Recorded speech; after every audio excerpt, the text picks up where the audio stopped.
माझा विषय आहे। ए मराठीत नको बोलू, इंग्लिश मध्ये बोल, इंग्लिश मध्ये। ए गप्प बस, थांबा आता सगळेजण, काय चाललंय आरडाओरडा?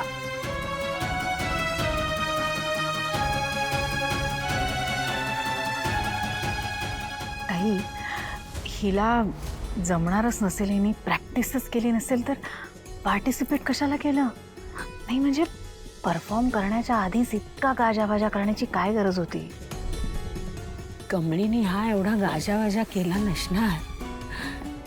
हे जे सगळं चाललंय ना, ते मला असं वाटतंय मुद्दाम कोणीतरी करतंय। प्लीज प्लीज माझं ऐका, मी बोलतो, please.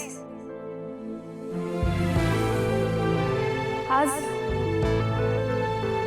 I don't want to speak about English.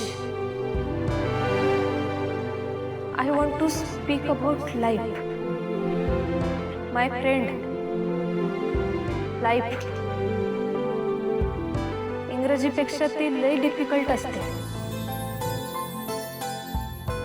माणसाच्या आयुष्यात लय प्रॉब्लेम्स असतात। लोक आपल्यावर हसतात, अपमान करतात, गरिबी। खरं माणूस लहान का मोठा हे त्याच्या कामावरनं ठरत नाही। फक्त चप्पल शिवणारा असू दे, मोठ्या फॅक्टरीचा मालक असू दे, गरीब असू दे, श्रीमंत असू दे, या सगळ्या गोष्टींमुळे माणूस मोठा होत नाही। माणूस मोठा होतोय ते त्याच्या कर्तृत्वाने। तुम्हाला सांगतो, माझा एक फ्रेंड आहे, हडकुळा, एकदम बारीक असा। खरं मला नेहमी वाटायचं का तो लय स्ट्रॉंग आहे। नाही, पैसे नाहीत त्याच्याकडं,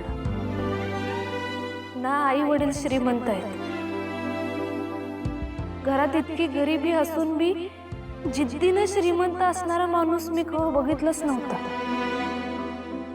लय अभ्यास करायचा, प्रत्येक परीक्षेत चांगलं मार्क आणायचा। त्याच्या आई बाला त्याचा लय अभिमान होता। आज तो हरलाय, आयुष्याच्या खडतर प्रवासाला घाबरून हरलाय आणि त्याने सोपा मार्ग निवडलाय, पळून जायचा। आयुष्यापासून, संकटापासून, स्वप्नांपासून, सगळ्यांपासून पळून जायचा मार्ग निवडलाय।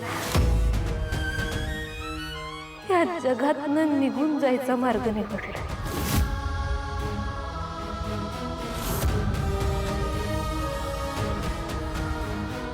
खरं सांगू, त्याचा यो असा मार्ग निवडणं त्याला त्याच्या दुःखातनं बाहेर काढल बी। पण मग त्याच्या आई वडिलांचं काय? त्यासनी ही आयुष्यभराची शिक्षा का? काय रे फ्रेंड, एवढा सेल्फिश झालास तू? ज्या आईबानं तुला जन्माला घातलं, तुला वाढवलं, मोठं केलं, कशाला?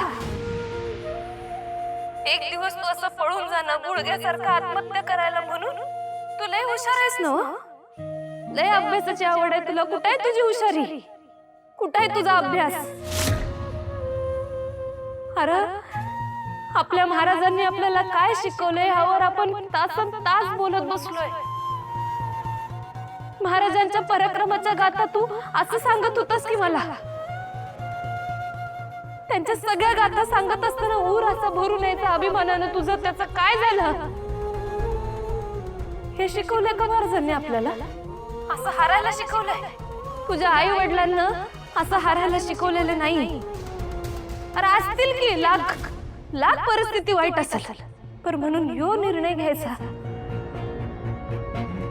हे आई वडिलांनी शिकवलेलं नाही तुला। अरे परिस्थिती किती बी बिकट असली तरी त्या परिस्थिती संग लढायचं आणि जिंकायचं असतंय। हे असं आई बाला चटकं देऊन तू निघून जाणार आहेस, त्या देवाला तरी पटेल का? तो माफ करेल तुला?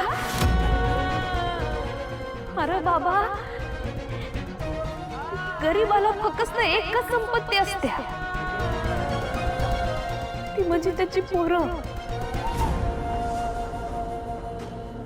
त्यासनी काहीच अपेक्षा नसते, एवढंच वाटत असतं की आपली पोरं लय शिकावी, मोठी व्हावी, आपल्या पायावर उभी राहावी. त्यासनी ते श्रीमंत होणार आहेत की नाही हे माहीत नसतंय. त्यांची एवढीच अपेक्षा असते की आपली पोरं सुखी राहतील आणि आपल्याला बी सुखी ठेवतील. मित्र, तू हे जर ऐकत असशील तर प्लीज डोंट गो. ठीक आहे, मी असं करतो, उद्यापासून तुझ्या संग दुकानावर येतो, मी बी चपला शिवतो. पण तू आम्हाला सोडून नको जाऊ रे. तू की नाही बरायच्या आधी एक काम कर. असं समज की तू आधीच मेलायस आणि आता तुझं उरलेलं आयुष्य आहे ते तुझ्या आई वडिलांचं आहे. निदान त्यांच्यासाठी तरी जग र. अरे तू गेल्यावर तुझ्या आई वडिलांचं काय होणार आहे याचा तरी विचार कर. तू एकुलता एक आधार आहेस त्यांचा. तुझ्या आजारी बाळाला तुझी साथ पाहिजे, तुझ्या आईला तुझा आधार पाहिजे. त्यांच्यासाठी तरी जग की. आणि कोण म्हणलं तुला तू गरीब आहेस? कोण म्हणलं? ज्याच्याकडे आई वडील आणि त्यांचा आशीर्वाद आहे तो माणूस कवाच गरीब नसू शकतो. आई वडील आणि त्यांचा आशीर्वाद लई मोठी लाखाची गोष्ट आहे बघ. कुठल्या तरी रिकाम टेकड्या लोकांचं ऐकून त्यांची साथ सोडून जाऊ नको. ती माणसं काय तुझ्या रक्ताची नाती नाहीत, तर तुझ्या यशाकडे डोळं लावून जी बसलेत की नाही, जे तुझ्यावर मनापासून प्रेम करतात, त्या तुझ्या आई वडिलांसंग तुझं रक्ताचं नातं आहे रे, प्रेमाचं नातं आहे. बघितलं शंभू, आज तुझी मैत्रीण तुझ्यासाठी तिथे उभी आहे स्टेजवरती, कुठली कॉम्पिटिशन जिंकण्यासाठी नाही. लोक तिला तिथे काय काय बोलतायत, कमेंट्स पास करतायत, उलट सुलट बोलतायत, पण त्याला तिची काही पडलेली नाहीये. तिला काळजी तुझी आहे.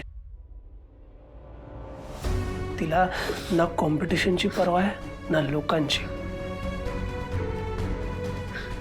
तिला फक्त तुझी काळजी आहे. आणि फक्त तिलाच नाही तर आम्हा सगळ्यांना, शंभू तुझ्या आई वडिलांनाही तुझी काळजी आहे, तुझी गरज आहे. ती हे सगळं माझ्यासाठी सहन करते. हो, आणि तू काय केलंस? असा पळून जात होतास?